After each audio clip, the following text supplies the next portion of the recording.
Evet arkadaşlar, merhaba, hoş geldiniz. Şu fonumuzu bir azaltalım. Size cevap vereceğiz.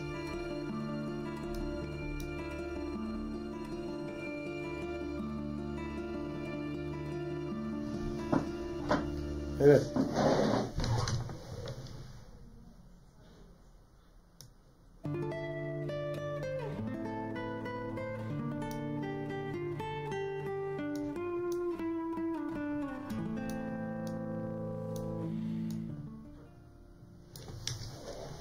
Evet. Merhaba, merhaba. Kusura bakmayın, bir ses ayarı yaptık. O yüzden böyle oldu. Yayınımıza hoş geldiniz diyorum. Nazo Mutfak'ta Fadime'den Püf Noktalar, Gökay Kandemir, Zeynep Maviş 55, Gökçe Eğercioğlu. Hepiniz hoş geldiniz. Hoş geldiniz, sefa geldiniz. Bizi mutlu ettiniz efendim. Funda Atak, hoş geldiniz. Leziz Anlar, hoş geldiniz. Evet, iyi yayınlar diyorsunuz. Hepsini okuyorum arkadaşlar, görebiliyorum. Evet.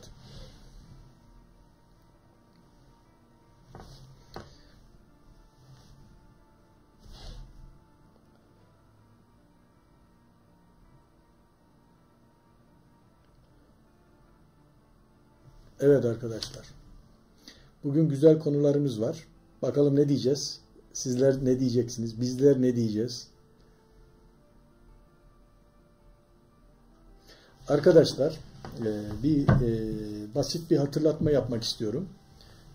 Sesim herhalde iyi geliyordur yani. Şu an kontrol etmedim.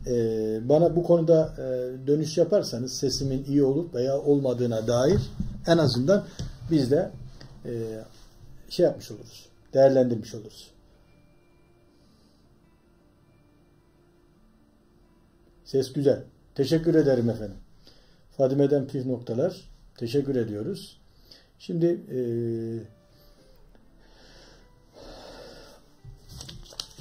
Gökçe Eğercioğlu da ses güzel şu an diyor. Teşekkür ediyorum. Hepinize çok teşekkür ediyorum geldiğiniz için. Bugün güzel konularımız var. Yazdım, paylaştım. Sizler de okudunuz. Bundan dolayı geri dönüşler de oldu.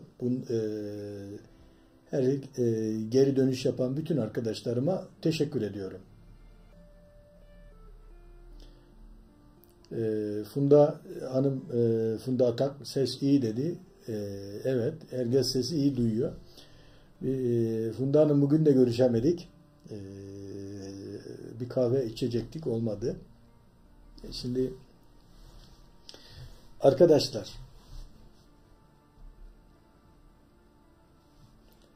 biz YouTube'da yola çıkarken çekirdek bir grup arkadaşlığı oluştu. Bu çekirdek içerisinde bu yayına katılan birçok arkadaşımız var.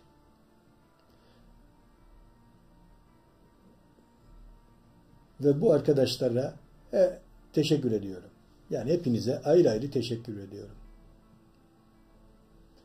Arkadaşlar, bizim canlı yayınımızın günü bundan sonra Perşembe günleri 9'u 15 geçe başlar, 9'u 10 geçe başlar ama 10 gibi biter. Yani 45 dakika, yani olmadı bir saat bir süre düşünüyorum. Daha fazla konuşmak istemiyorum. Ama yayın akışına göre eğer gitmesi gerekirse çok küçük bir olasılık uzayabilir. Elif'in elinden hoş geldiniz.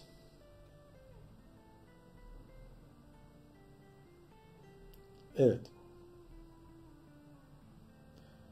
Ben İngilizce dinleme yapayım. Oo, çok güzel. Şimdi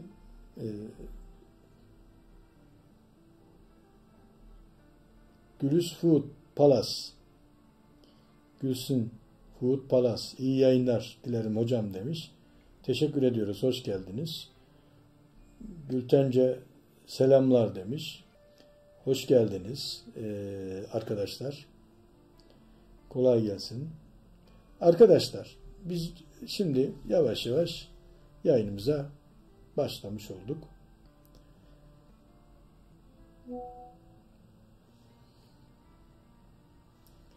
Bu arada mesajlar da gelip gidiyor, bakalım. Şimdi arkadaşlar, YouTube güzel bir platform. Hem sosyal arkadaşlıklar kuruluyor, hem insanlara bir meşgale oluyor, hem de bir gelir getiren bir kapı oluyor. Öğren Dilruba, iyi akşamlar demiş. Hoş geldiniz. Şimdi arkadaşlar, benim YouTube üzerinden yapmış olduğum yayınları izleyen, beğenen arkadaşlarımız var.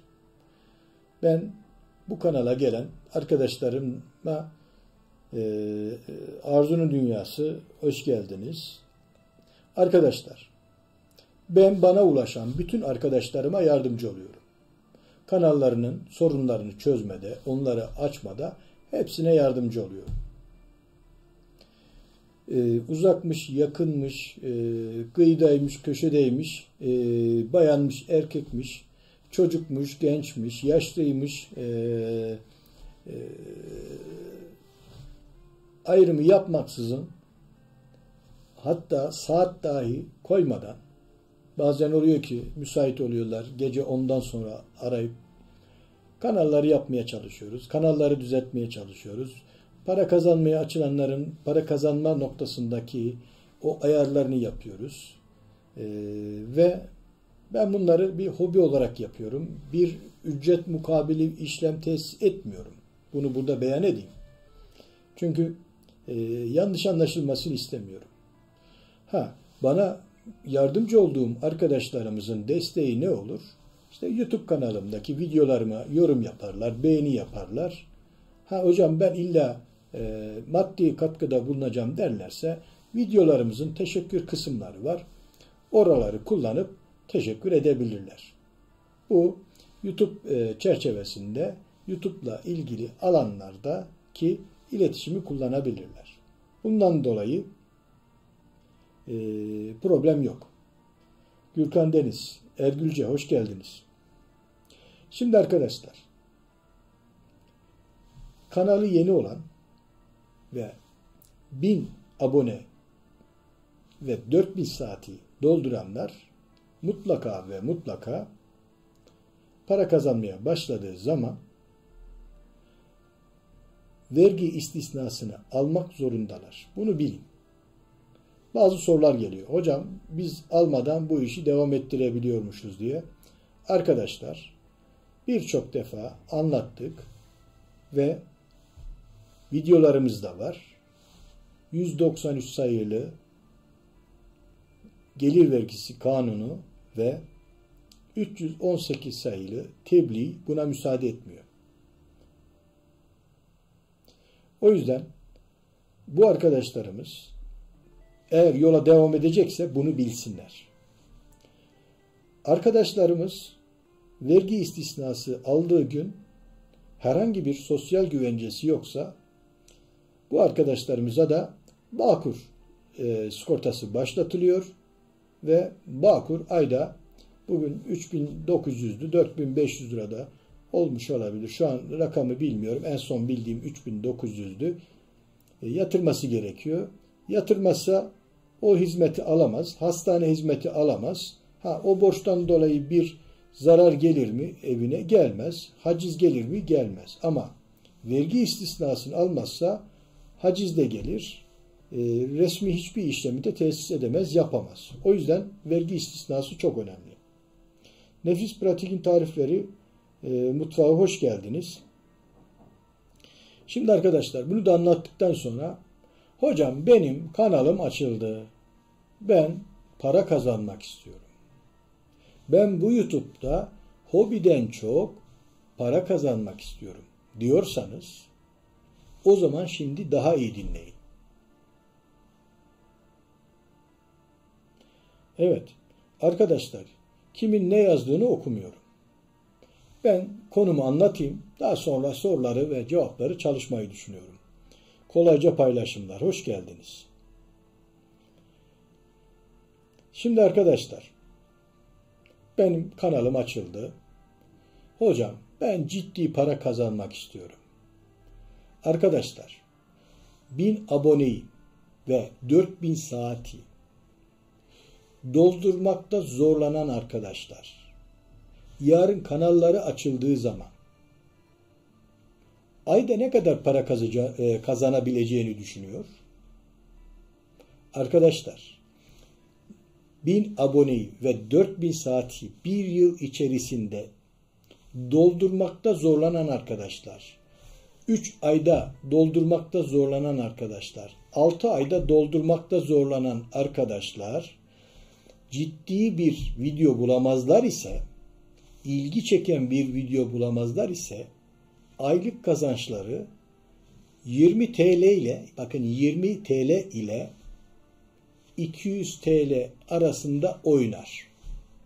Öyle 1000 lira, 2000 lira, 3000 lira zor. 1000 lira, 2000 lira, 3000 lira kazanabilmeniz için 10.000 aboneyi ve 10.000 izlemeyi geçen videolara sahip olmanız lazım. Bu çok önemli bir husus. O zaman bizim ne yapmamız gerekiyor? Evet arkadaşlar, iyi çalışmamız lazım. Ne yapmamız lazım? Arkadaşlar, bakın YouTube eskiden videoya göre, atılan videonun izlemesine göre sizi ön plana çıkarıp videolarınızı izletiyordu ve izlenen videolardan gelir geliyordu. Fakat algoritmasında yapmış olduğu değişiklik sebebiyle videoların ön plana çıkabilmesi için YouTube içerisinde sosyal etkileşiminizi artırmanız gerekiyor. Bu ne demek? Birçok videoya gideceksiniz, beğeni yapacaksınız, yorum yapacaksınız. Beğeni yapacaksınız, yorum yapacaksınız. Yorumlarınızda spama düşmeyin arkadaşlar. Kesinlikle ve kesinlikle. Yorumlarınızda spama düşmeyin. Spama düşerseniz kanalınız algoritması düşüyor ve sizi önerilen videolara taşımıyor. O zaman işimize gelmez arkadaşlar. Kanalımız para kazanamaz. Şimdi ben tek tek yeniden izah edeyim. Arkadaşlar, eskiden algoritma sadece ve sadece videonun izlenmesine bağlı olarak değerlendirme yapıyordu. Ama YouTube bunu zenginleştirdi. YouTube yorumlara, beğenilere, sizin canlılara katılmanıza, oradaki mesajlara katılmanıza, teşekkür göndermenize, kanalı destekleyen o chat'teki süper chat kullanmanıza, daha sonra bazı kanallara üyelikleri, katılları başlatmanıza, bunların her birini bir etkileşim kabul ediyor ve bu videoları, kanalları önerebiliyor. Sosyal etkileşim çok önemli YouTube'da. Algoritması öyle çalışıyor. Mesela ben bunu denedim. Şu yaz boyunca YouTube'daki yorumlara, beğenilere gitmedim. Videolarımın etkileşiminin az olduğunu, öneriler kısmına düştüğünü, yani çıkmadığını gördüm. Ama ne zaman ki canlılara giriyorum, yorumlar yapıyorum, beğeniler yapıyorum, videolarımın ön plana çıktığını gördüm. Bu çok önemli arkadaşlar. Size anne kanalı hoş geldiniz. Bu arada gördüğümü hoş geldiniz diyorum. O yüzden arkadaşlar, eğer kanalınızın ön plana çıkmasını, önerilenlere, keşfete düşmesini istiyorsanız mutlaka ve mutlaka yorum ve beğenilerde çok bulunun. Ama spam'a düşmeyin. Şimdi spam olayı nedir? Arkadaşlar, YouTube'un topluluk kuralları kısmında açıklamışlar.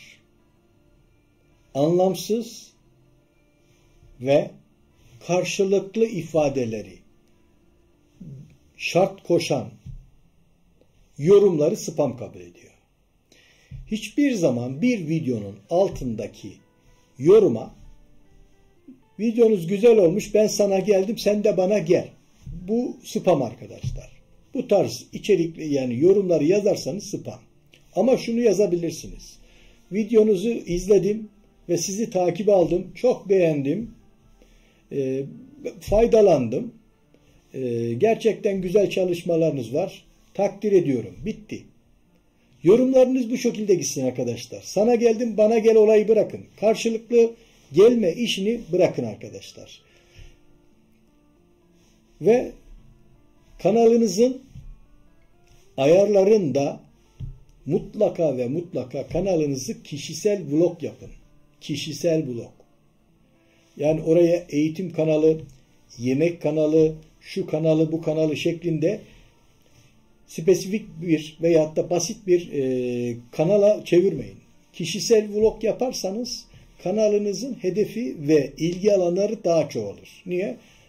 Yemekte paylaşırsınız, gezide paylaşırsınız, kuşu da paylaşırsınız, hayvanı da paylaşırsınız. Yani alanınız açık. Vlog kanalı. Adı üstünde vlog. Şimdi bazı arkadaşlarımızın ben ayarlarına girmedim ama bana ekran görüntüsü attıklarında kişisel vlog kanallarının yanı sıra orada çok kısıtlayıcı kanal koymuşlar. Bunlar arkadaşların kanallarını sınırlıyor arkadaşlar. Bu da arkadaşların önerilenler sayfasına keşfete düşmesine engel oluyor. Evet, nefis pratikler, kişisel vlog, yemek sahnesi, hoş geldiniz. Şimdi arkadaşlar, bizim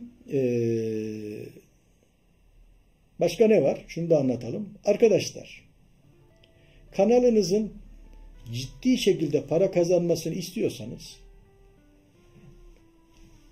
hazırlamış olduğunuz video üzerinde görüntü kalitesinden ziyade kanalınızda attığınız o videonun aranan içerikleri taşıyan kelimelerden açıklama kısmına koyabildiğinizi koyun arkadaşlar. Bunun denemesini yaptım. Mesela bir short video paylaştım birkaç tane. Fakat bir tane de açıklama kısmına en çok aranan kelimeleri de ekleyerek short videoyu açıklamaya çalıştım. İnanın 10 dakikada 400'ü geçti izleme sayısı. Diğerleri 50-60'da kalırken bu 400'ü geçti. Bu çok önemli bir konu. İşte videoları hazırladığınız zaman bir yemek mi hazırlıyorsunuz? Arkadaşlar bak şuraya not düşmüşüm. Bakın bir arkadaşımızın kanalını açıyoruz. Yemek tarifi yapıyor. Tencereye diyor biraz yağ katıyoruz diyor. Biraz yağdan kastınız nedir arkadaşlar? Şimdi siz bir tarif veriyorsunuz mu? Yoksa yemek yaptığınızı mı gösteriyorsunuz? Siz yemek yaptığınızı gösteriyorsanız kanalınız izlenmeyebilir. Niye? Çünkü siz yemek yaptığınızı gösteriyorsunuz. Tarif vermiyorsunuz. O yüzden ilgi oluşmuyor. Peki ne yapacaksınız? Yağ mı koyuyorsunuz? 2 kaşık yemek kaşığı yağ diyorsunuz. Veya atıyorum çay bardağı 50 cc yağ diyorsunuz. Yani ölçüyü verin arkadaşlar. Ve açıklama kısmında bu tariflerin ölçülerini mutlaka yazın. Çünkü yemek yapmak isteyen, sizin o yemeğinizi görmek isteyen insanlar ölçülerini merak eder. Göz kararı işte yağ döküyoruz. Arkadaşlar bazen yağ çok dökülür. Bazen az dökülür. Olmaz. Evet arkadaşlar Neriman'ın köy hayatı, hoş geldiniz. Bu arada görmediğim arkadaşlarım zaman içerisinde görüyorum. Şimdi mesela soğan kavuruyorsunuz. İşte soğan kavrulur deyip geçiyor. Ya soğan kavrulur da soğanın rengi ne kadar değişecek? 3 dakika mı kavuracaksınız? 5 dakika mı kavuracaksınız? Rengi sararacak mı? Pembeleşecek mi? Yumuşayacak mı? Yani soğanın kavurma ölçüsü ne? Arkadaşlar bunu hem sözel anlatın hem de açıklama kısmında soğanın sertliği yumuşayacak, rengi pembeleşecek, hafif sararacak.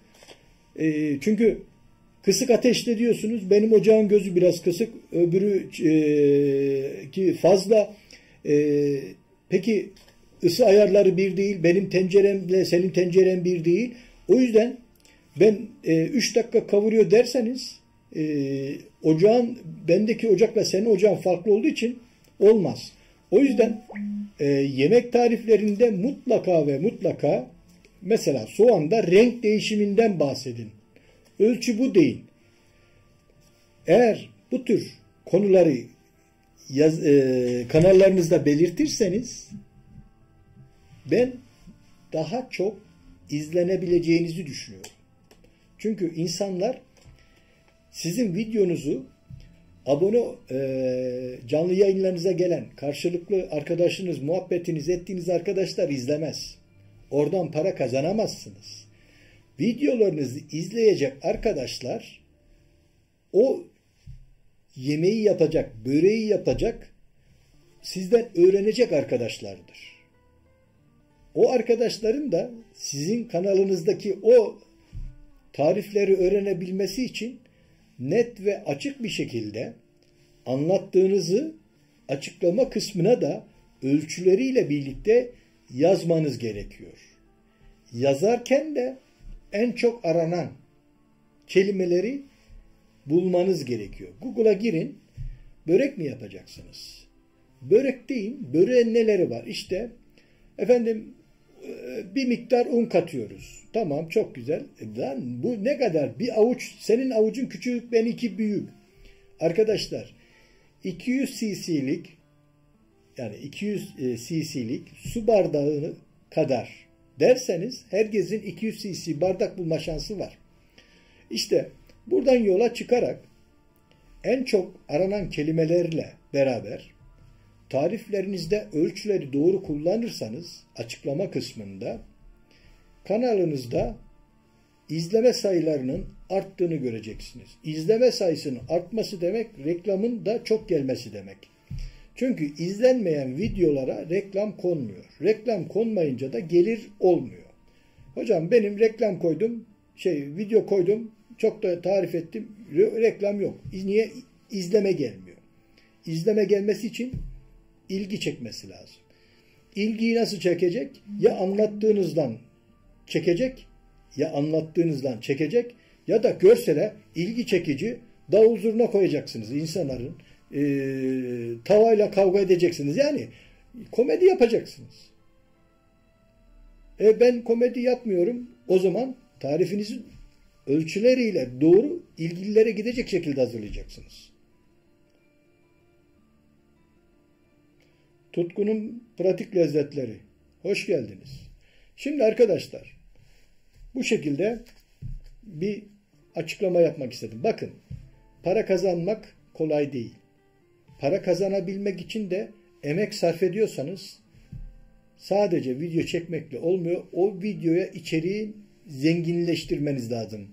Videonuzun görüntüsüyle beraber metinlerini de içine yazdığınız açıklama kısımlarını da zenginleştirmeniz lazım. Ve size bir enteresan bir şey söyleyeyim. Mesela bazı yemek kanalları var, büyük yemek kanalları. Gidin onların yemek kanallarına girin. Onların eğer videoları oynatma kaydet bölümü varsa kaydedin, bir oynatma listesi oluşturun. Yemek tarifi yapan diğer kanallar diye. Oynatma listenizde onun videolarını kaydedin. insanlar onu ararken sizde de gelsinler. Yani sosyal etkileşim, paylaşım, mesela paylaşım miktarı da sizin kanalınızı zenginleştiriyor. Video paylaşımı. Şimdi bir video hazırladınız, börek tarifi yaptınız. Çok abonesi olan bir kanalda da benzer bir börek var. Şu hani işareti kullanıyoruz ya, mail adresi yazarken işareti. O işaretini büyük kanalın ismini yazın açıklama kısmınıza. En azından o kanala arayan sizin de açıklama kısmındakine size de gelsin. Yani sosyal etkileşimi sağlayın. Adres belirleyin. Yani açıklama kısmına beni yazın, arkadaşınızı yazın, o büyük kanalları yazın, işareti yapsın. 3-4 tane böyle kanal yazın. Çünkü beni arayan sizi de bulsun, onu arayan sizi de bulsun. Bunlar önemli hususlar arkadaşlar. Eğer ciddi bir şekilde büyümek istiyorsanız, sosyal etkileşimi artıracak bu metotları kullanmak zorundasınız. Kullanın yani. Gülhan'ın yemekleri. Hoş geldiniz arkadaşım. Mehmet Öncül, hoş geldiniz. Arkadaşlar gördükçe söylüyorum. İşte biz kanalımızı büyütmek istiyoruz diyorsak sadece video çekmekle olmuyor. YouTube üzerinde araştırmalar yapıyoruz. En çok aranan kanallar, en çok aranan kelimeler, en çok aranan tarifler neler? Bunları kendi kanalımızdaki videolarımızla ilintilemeye çalışıyoruz. İlişkilendirmeye çalışıyoruz. O zaman kanalımızın abone sayısının, izleme sayısının arttığını göreceğiz. Mesela ben Google ADS kısmına reklam verdiğim zaman birçok abonenin geldiğini görüyorum. Yani canlı yayınlara gittiğim yerdeki arkadaşlardan ziyade aboneden gelen reklamlardan gelen abonelerin daha çok olduğunu görüyorum ve ilgili insanlar geliyor. İlgisi olan videoları reklama koyuyorum. İnsanların en çok arayabileceği videoları reklamlara koyuyorum ve oradan insanlar geliyor. Ve onlar da sorular soruyor. Benim Instagram doldu. Hocam şu, hocam bu diye. Ramazan ustam hoş geldin. Şimdi dolayısıyla etkileşimi sağlamak lazım arkadaşlar. Bu konuda da Beyderpey canlı yayınlarımızda size Perşembe günleri olarak böyle uygulamalı olarak da anlatacağız inşallah. Bugün böyle bir çalışmayla karşınıza çıkarak bir şeyleri paylaşmak istedim. Şimdi arkadaşlar, canlı yayında arkadaşlarda mod olayı var. Ben şimdi şu son 15-20 gündür canlı yayınlara katıldım birçok kanalda.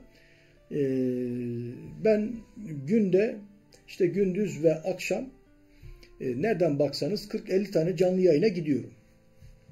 Oralarda etkileşimde bulunuyorum, yorumlar yapıyorum.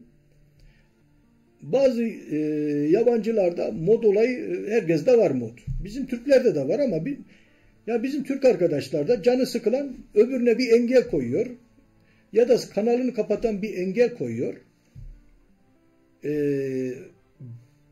Bu şekilde herkese zarar verip gidiyorlar. Yani ben de birkaç arkadaşın kanalına engellenmişim. Derdi nedir bilmiyorum. Mesela bir tanesi bugün de küfürlü bir yorum yazmış. Çakma bir kanal.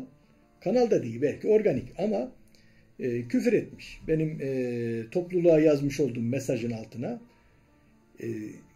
YouTube'da çok acayip tipler var arkadaşlar. Yani çok muhterem, çok değerli arkadaşlar da var. Enteresan tipler de var. Ve bunlar aramıza giriyor arkadaşlar. Neyse. Şimdi bu mod olayında arkadaşlar biz mod vermeyin demiyoruz. Mod bir sorumluluk getirir. Ama kanallarda bazen modların değişik tiplere de verildiğini görünce onlar da farklı kullanınca kanala zarar veriyorlar. Bu konuda dikkat edin. Umudun Dünyası hoş geldiniz. Şimdi arkadaşlar kanalda Modu olan arkadaşlar, bir kanalda canlı yayında mod olan arkadaşlar, lütfen onlar modsa, mavi ise yazılan metinleri de YouTube bunu geçici olarak engelliyor veya incelemeye alıyor ifadesini gördüğünüz zaman göstere basın. Eğer siz süresi içerisinde göstere basmazsanız YouTube onu spam olarak kabul etti miydi? O arkadaşımız o kanalda artık spama düşebilir. Bu da o arkadaşın 3 saat o kanalı izlemesi, spam olması ve kanalın da saatinin düşmesine sebep olur. Kanalı işte efendim saatlerim geldi düştü. Niye? Çünkü spam olan kanallar izlemesi de siliniyor arkadaşlar. Benim saatlerim düştü diyen arkadaşlar veya da izleniyor saatlerim düşüyor diyen arkadaşlar kanallarında birçok spam arkadaşa sahipler. Bunu iyi değerlendirin. Ben daha önce bu konuda da bir çalışma yapmıştım ve bütün spam kanalları temizlemiştim. Bazı arkadaşlarımız 9 ay sonra ya Hakan bana 9 ay sonra abone oldun diyenler de çıkmıştı. Hayır, ben aslında onlara aboneydim ama onların kanalları spam, benim kanallarım onlara spam. Yani birbirimize spam kalmışız. Aboneliklerimizi kabul etmemiş. Sen kanala bakıyorsun, abone yazıyor ama abone sayıya etkin değil. Böyle biz kendimizi kandırmış olmuşuz. Lütfen yine söylüyorum, canlı yayınlarında ben geldim sen gel, komşu oldum sen de komşu ol ifadelerini kullanmayın. Kanallarda emoji kullanabilirsiniz. 1, 2, 3, 4 önemli değil. Biliyorsunuz mesaj kısmına 200 harf yazabiliyorsunuz. Siz oraya 200 harften fazla yazamazsınız. Siz arka arkaya hadi 10 tane, hadi 20 tane emoji atarsınız. Ama bir müddet sonra YT size sınır koyar. Spama düşersiniz. O yüzden arkadaşlar şeyi de hani akış olsun diye yaparken de atarken araya başkalarının girmesine, başkalarının bir şeyler yazmasına müsaade edin. 5 taneden sonra biri girsin, 5 taneden sonra biri girsin ki spam olmayın, spama düşürmeyin.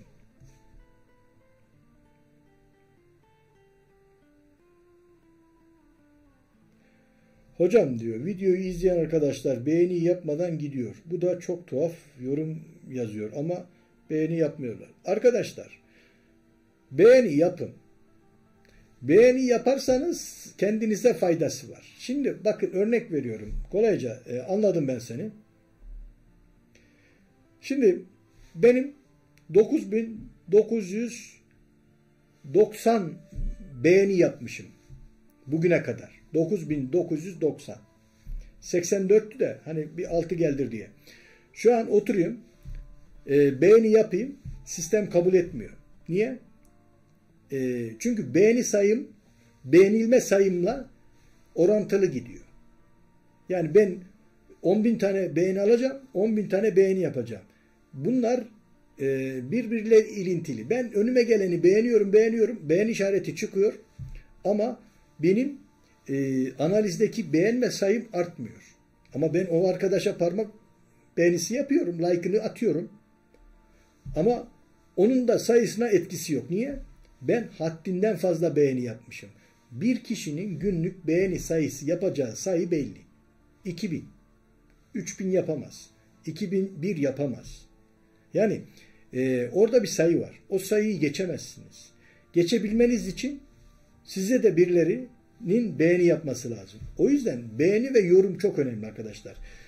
Ne kadar çok beğeniniz varsa beğeni yaptıysanız beğeni kazanırsınız. Yapmadıysanız kazanamazsınız. İşte size yayının başında onu anlatmaya çalıştım.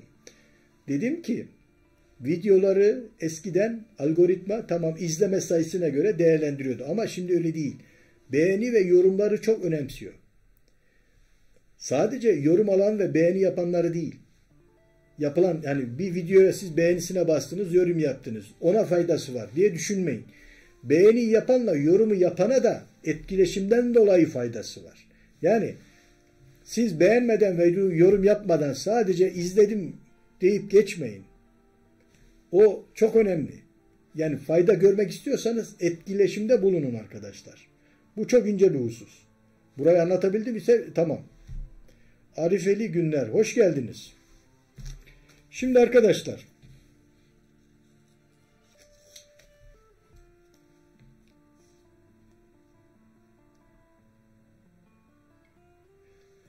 paylaşımdan bahsettim. Arkadaşlarınızın videolarını, o paylaş kısmı var ya, oraya basın, topluluklarınızda paylaşın. Paylaşım sayısı da etkileşimi artırıyor. Paylaşanı ve paylaşılan kanalı ön plana çıkarıyor. Onları kullanın. Sadece video atmak ve video izlemek yetmiyor. O kısımları da kullanın. Yani YouTube'un içerisindeki bütün kullanabileceğiniz alanları kullanın. Bütün düğmeleri kullanın. Size faydası var. Yani ben arkadaşım videosunu paylaştım, o kazandı olarak düşünmeyin. Siz de kazanıyorsunuz.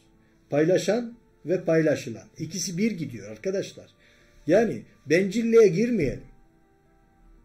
O kazanıyor, sen de kazanıyorsun. Bu çok önemli bir husus. Ben bunların hepsini denedim arkadaşlar. Çalışmalarımı da yapıyorum.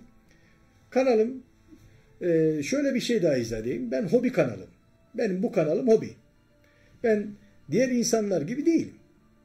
Hani kazançtan ziyade benimki tanıtım, sosyal etkileşim ve farkındalıktır.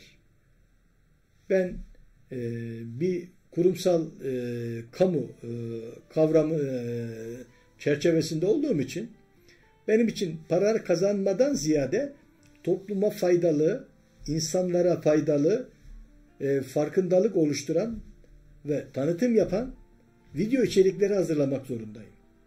Benim ilkem bu.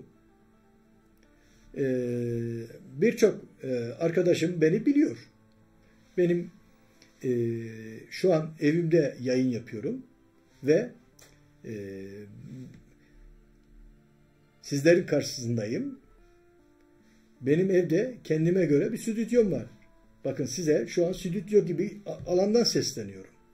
Ve burada kameram var, televizyonum var, ses sistemim var, ışık sistemim var.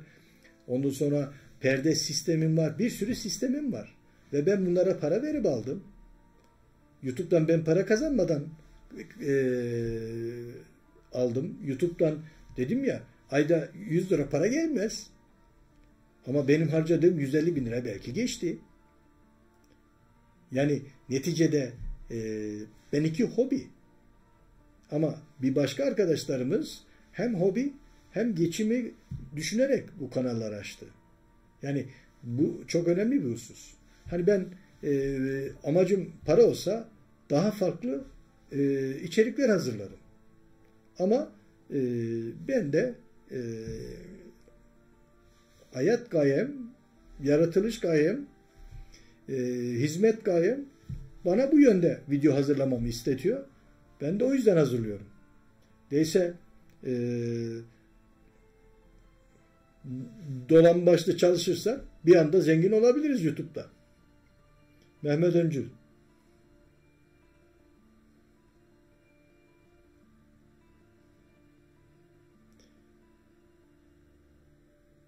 Şimdi arkadaşlar, o yüzden eğer gideceksek, açılacaksak, bir şeyler de kazanacaksak, yani ben demiyorum ki para kazanmayın. Para kazanın. Para bir araçtır. Amaç değil ama araçtır. Ama bu parayı da kazanabilmek için bir emek sarf etmek gerekiyor. Sadece video atmak yetmiyor. O alanda gerçekten bir şeyler yapabilmek gerekiyor.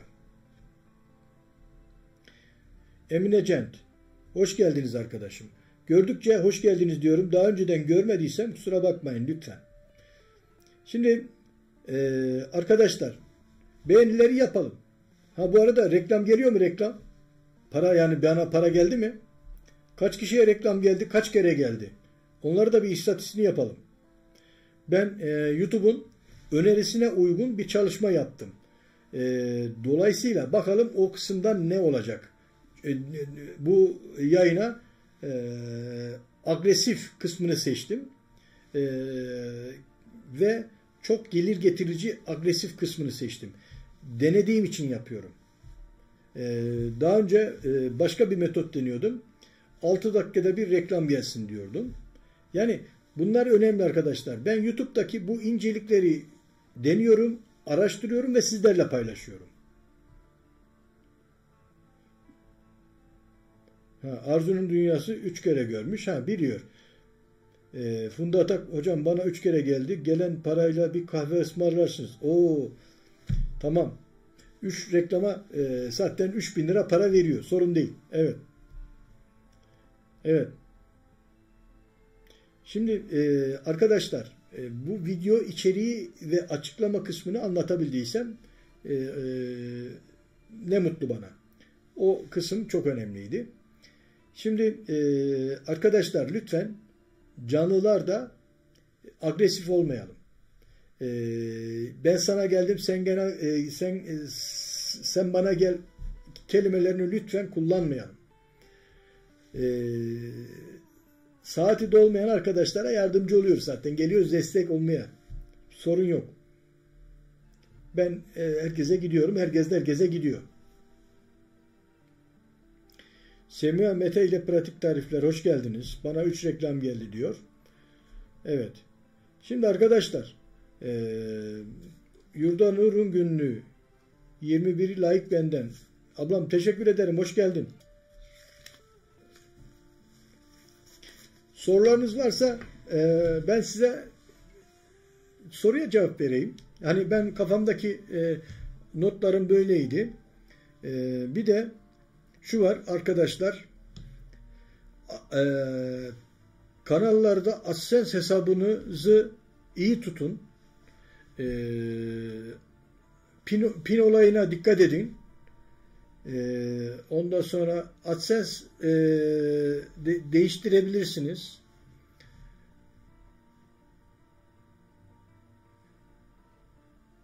Evet. Başka notum yok. Şimdi birisi sormuş daha önce. 2 kanal bir AdSense hesaba bağlanır mı diye. Bağlanır arkadaşlar. Bir AdSense hesaba 10 tane 20 tane bağlayabilirsiniz. 100 tane de bağlayabilirsiniz. O sizin yapacağınız işe bağlı.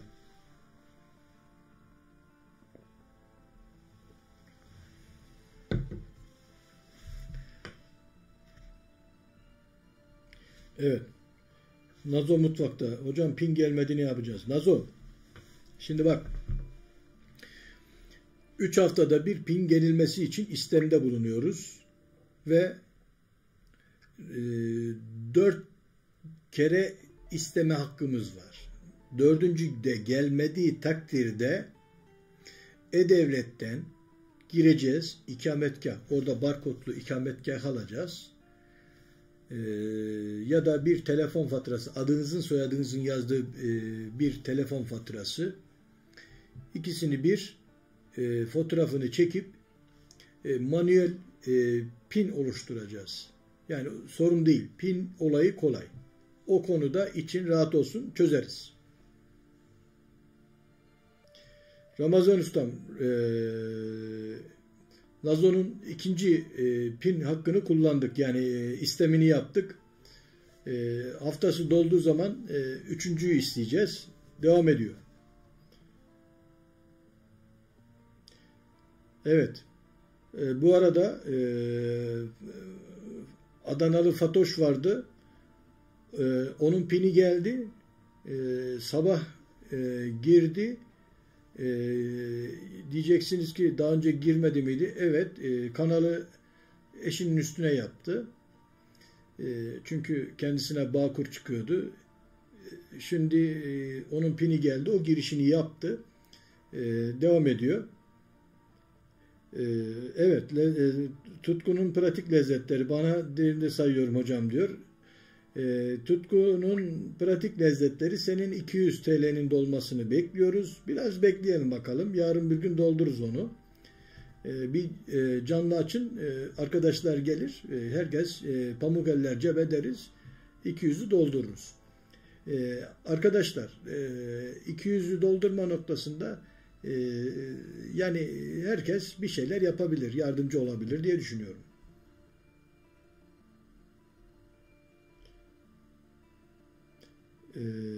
Evet. Havva'nın yemek mutfağı. Hoş geldiniz. Nuray Doğan Bayrak. Hoş geldiniz. Elmas abla hoş geldiniz. Hocam ben de yerinde sayıyorum. Abone sorunum var. İşte Elmas abla yayının başında anlattım. Bakın biz sanıyoruz ki canlı yayınlar açıyorduk. Hani 1000 aboneyi topluyorduk. 1000 aboneyle bu iş gitmez. 10.000'i geçmemiz lazım. İzlemelerimizi 10.000 yapmamız lazım. Bunu da yapabilmemiz için izlemeye ihtiyacımız var. Hadi beni izleyle olmaz. 10.000 tane adama diyemezsin. Kanala gelen 1000 kişiye de hadi beni izleyin diye çıkış yapamayız. O yüzden ne yapacağız? Videolarımızı aranan, bulunan, ihtiyaca bir video yapacağız.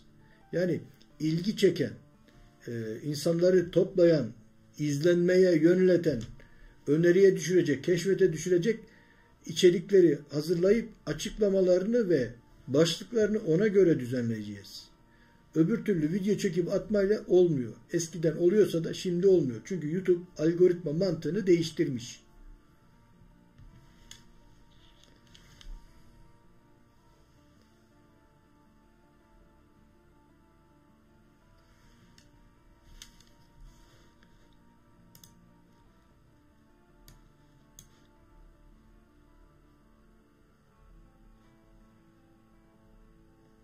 Nazo ne attın sen gizle demiş. Abone bence zorlu 1000 abone ulaşmak. Nereye gitti o?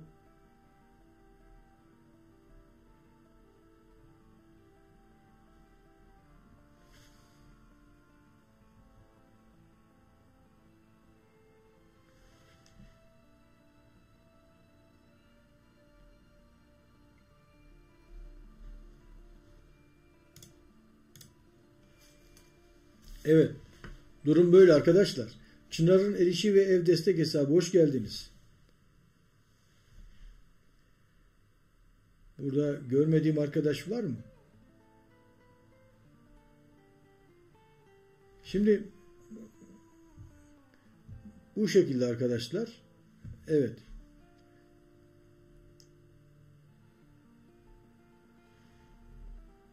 Şimdi bizim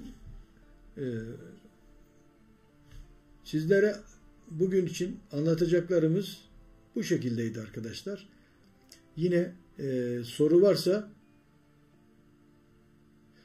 artık hocamla komşuyuz. Yaptığım tariflerden ikram edebilir miyim? Vallahi Nazo hemen evin şurada.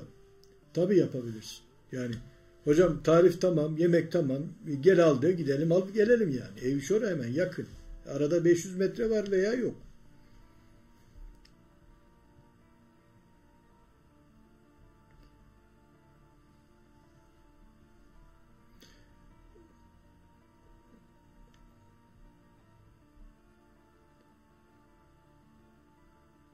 Hocam Arifeli günler reklam gelince ne oluyor? Reklam gelince ben para kazanıyorum. Her reklamı seyretmenizde 0,02 kuruş kazanıyorum. Bakın 0,02 kuruş. Her reklam için 0,02 kuruş kazanıyorum. Yani bir reklamda. Arkadaşlar milyon olmayınca, milyon seyredilmeyince, 10.000 seyredilmeyince 0,2 kuruşun bir anlamı var mı? Yok. Hemen şu kalem, şu da kağıt. Hemen çarpıyoruz, bölüyoruz. Bir bakalım ne çıkacak. Şimdi 0,02 kuruş. Eğer 10 kişi seyrederse 0,2 kuruş. 10 kişi. Eğer 100 kişi seyrederse 2 TL. Eğer 1000 kişi seyrederse 20 TL. Eğer 10.000 kişi seyrederse 200 TL kazanıyorum. 10.000 kişi. Aha. Bugün reklama gerek yok. Nazo salladı gitti. Şimdi hocam sorumda görmedi. Benim kanal ne olacak? Vallahi Funda seninle bir görüşemedik ki kanalı düzeltelim. Tamam Gülsün Food. Arkadaşlar çıkmak isteyen arkadaşlarımız çıkabilir. Sıkıntı yok. Biz bir saatlik bir program ayarladık. Bundan sonra zaten anlatacağım incelik yok. Yine haftaya kanallarla alakalı açıklamalar yapacağım. Bu arada haftaya birkaç kanal seçeceğim. Bunlarda ne gibi işlem yaptık? Bunları nasıl ön plana çıkarmaya çalıştık? Bunlarda neler başarı olduk? Yani ben şunu söylemek istiyorum. Bu yılki programımda canlı yayınlar. Bakın benim videolarımda ben işte Word eğitimi, Office eğitimi, etik, işte şu bu. Yani insanların başka insanların ilgisine yönelik videolar koyuyorum. Canlı yayında ise YouTube'da ilerlemek isteyen, YouTube'la ilgili sorunlar olan arkadaşların sorunlarını çözmeye çalışıyorum. Benim canlımın teması bu. Şimdi canlılarda bu yıl şunu yapmak istiyorum. Bu kısa arkadaşlar izah edeyim. Eğer siz de uygun görürseniz bu yıl canlılarımda şunu yapmak istiyorum arkadaşlar. Belirlediğimiz ve üzerinde çalışabileceğimiz kanalı arkadaşları işte şöyle yapalım, böyle yapalım, izleme sayısına bir bakalım. O ay ne kadar gelmiş? Bu şekilde artırabiliyor muyuz, artıramıyor muyuz? Arkadaşlarla kanalı izlemelerini nasıl artırabiliyoruz gibi çalışmalar yaparak bunları da canlılarda olumlu olan o yöntemleri arkadaşlara anlatmak istiyoruz.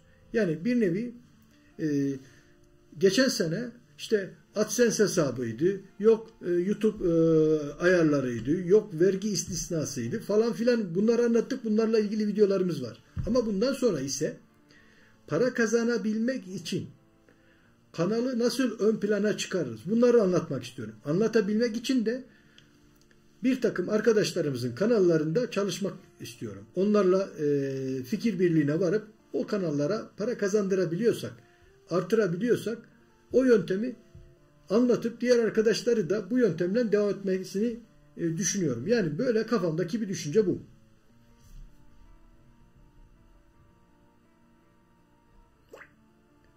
Anladınız değil mi arkadaşlar? Yani bilmiyorum, anlatmakta bazen zorlanıyorum da.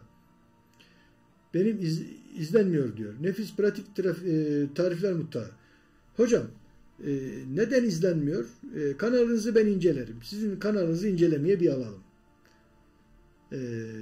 Başka para kazanıp da yani para kazanması açılmış da para kazanması eksik olan veyahut da tam kazanamadığını düşünen arkadaşlarım bu videomuzun canlı yayın bittikten sonra lütfen altına yorum yazsın.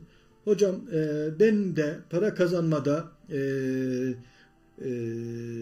yeterli bulmuyorum. Bu konuda desteğinizi bekliyorum diye yazın. Ben o arkadaşların kanallarını bir gireyim, açıklamalarına bakayım, metinlerine bakayım, inceleyeyim arkadaşlar. Bu videomun yorum kısmına hani talebi olan arkadaşları inceleyeyim arkadaşlar. Daha sonra bu arkadaşlarla da fikir birliğine varırız. Onlarla diğer Instagram hesabından görüşürüz.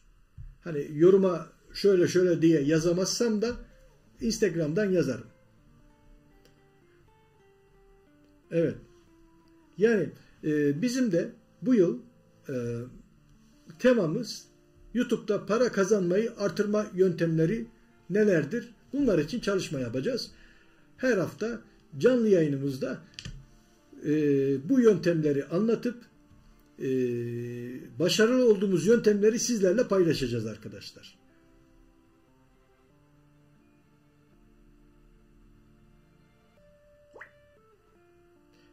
Umut Dünyası görmedim. Çok özür diliyorum. Tekrar yazarsan bekliyorum. Çok özür diliyorum. Hani karşımdaki ekranda mesaj yok. Cep telefonunda var. buraya bakıp konuşurken, yani sizle kameraya bakıp konuşurken cep telefonu görmeyince yazılanları kaçırıyorum.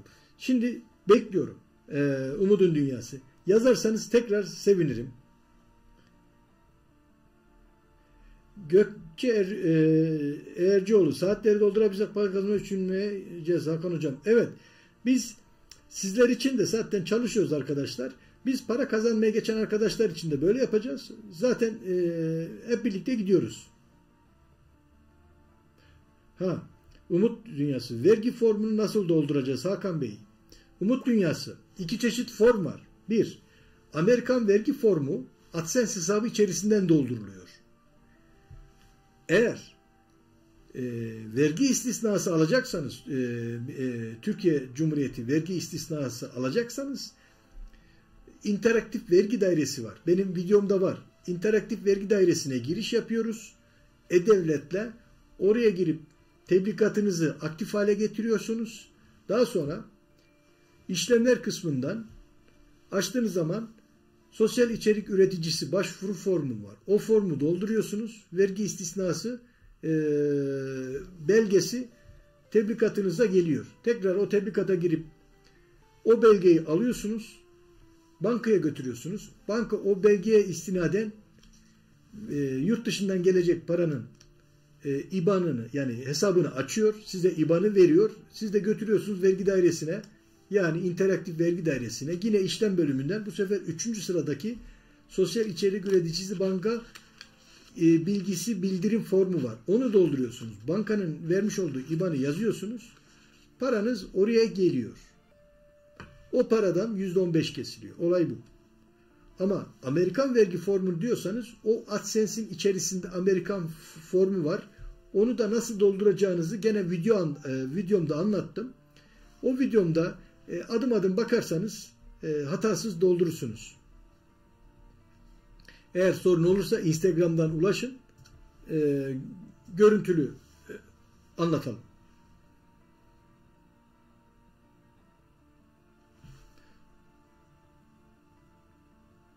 Hocam 4-1 saat olunca eğer Bağkur ve vergiye tabi olmazsak YouTube kazanıyor mu? Başka yolu yok mu? Arifeli günler. Türkiye'ye parayı sokamazsınız. Sokarsanız da vergi kaçırmış olursunuz ve bir müddet sonra da yakalanırsınız. Şimdi bu konuda bir sürü ortalıkta gezen laflar var. Ya ne vergi istisnası ne bankası. Herhangi bir numaranızı verin diyorlar. Para yatar diyorlar. Evet, para yatıyor ama bankalar %15 kesiyor. Neye istinaden kesiyor? Onların elindeki kanun ne? 318 sayılı tebliğ. Yani vergi istisnası olan kişilerin kesilmesi gereken, ama kesinti yapılınca o bilgiler nereye gidiyor? Maliye Bakanlığı'nın bilgisine gidiyor. TC numaranızda vergi istisnası verilmemişse vergi kaçırmış oluyorsunuz. Ve bir müddet sonra vergi müfettişleri gelebiliyor. İlk etapta 100 lira, 200 lira, 300 lira olduğu için belki önemsemeyebilirler. Ama ileri zamanda önemserler. Bakın, unutmayın. Farz edin ki siz vergi istisnası almadınız. Para yattı. Toplamda 1000 lira para kazandınız. Gittiniz vergi istisnası almaya. Hesabınızın açıldığı tarihten itibaren bir bakıyorlar. Valla aylık 100.000 lira da ceza yazabilirler.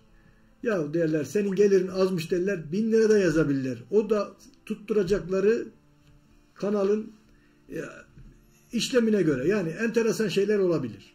O yüzden ben kesinlikle ve kesinlikle vergi istisnası olmadan işlem tesis edilmesini doğru bulmuyorum. Çünkü okuduğum kanun ve yönetmelik bunu söylüyor. Ama bazı insanlar gerek yok diyorlar. Kafadan atmayın diyorlar. O da sizin bileceğiniz iş. O insanlar o işi nereden uyduruyorlar, nereden duyuyorlar bilmiyorum. YouTube'da bilgi kirliliği var arkadaşlar. Benim anlattıklarım videolarımda kanun numarasıyla beraber, yönetmelikleriyle beraber anlatıldı. Oradan bakarsanız benim eski videolarımda göreceksiniz. Evet.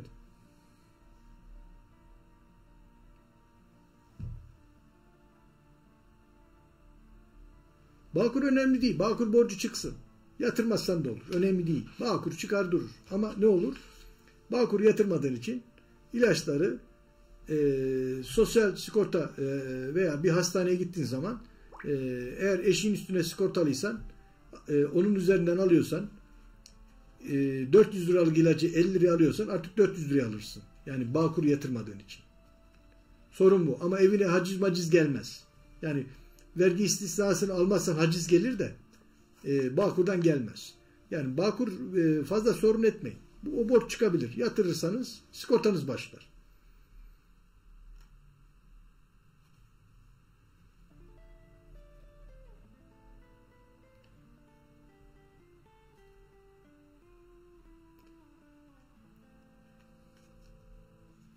Evet.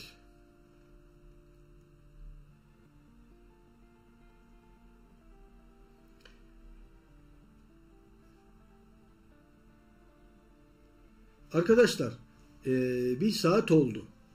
Ben müsaadenizi isteyeceğim. İşi olan arkadaşlarımız, yayın açacak arkadaşlarımıza da fırsat tanıyalım. Benim haftada bir gün canlım var. 45 dakika ile 1 saat arasında olacak ve güncel YouTube'la ilgili kazançlarla alakalı temalarım olacak. Haftanın içerisinde gelen soruları inceleyeceğiz, değerlendireceğiz ve canlı yayından sizlere vermeye çalışacağız. Ben katıldığınız için hepinize teşekkür ediyorum. Dediğim gibi kanalını incelememi istediğiniz arkadaşlarım bu videomun, canlı yayının videomun altına hocam kanalıma desteğinizi beklerim veyahut da hocam kanalımı inceleyin gibi ifadeleri yazın. Karşılık ifade gelmesin. Biz de yardımcı olalım sizlere. Hepinize katıldığınız için teşekkür ediyorum. Hakkınızı helal edin. Görüşmek üzere haftaya efendim.